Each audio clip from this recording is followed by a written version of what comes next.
Doctor Yunus সাহেব তাকে নিচতলা থেকে 10 তলা পর্যন্ত আদালতে হাঁটিয়ে তোলা হতো, আজকের যিনি প্রধান উপদেষ্টা। এই কারণে তিনি সবচেয়ে বেশি উপলব্ধি করবেন যে ন্যায় বিচার না থাকলে কি ধরনের মানে ভোগান্তি হতে হয় মানুষকে। আজকে তিনি সরকার প্রধান, অন্তর্বর্তীকালীন সরকারের প্রধান।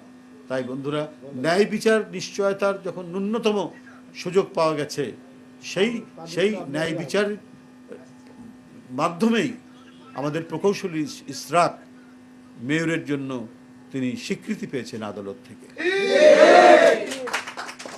তো সেই ক্ষেত্রে আমি মনে হয় যে কারো কি বলে সামাজিক গণমাধ্যমে কোথায় কি লিখলো বললো তাতে কোনো যায় আসে না।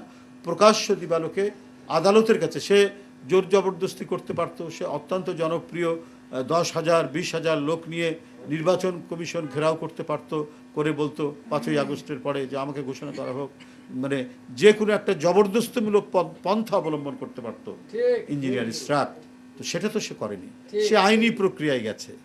এবং শেখ হাসিনার যখন রাষ্ট্র ক্ষমতা মানে দখল করে আছেন, যখন নির্বাচনের দিন নির্বাচন সেন্টারে ঢুকতে দেওয়া হচ্ছে না ভোটারদেরকে, ধানের শীষের নির্বাচনী এজেন্টদেরকে ঘাড় ধরে বের করে দেওয়া হচ্ছে, এবং নির্বাচনী প্রচারণার সময় বারবার আক্রমণ করা হচ্ছে, এবং আমি নিজে সেই আক্রমণের শিকার। কাউরান বাজারে রক্তাক্ত করা হয়েছিল আমাকে।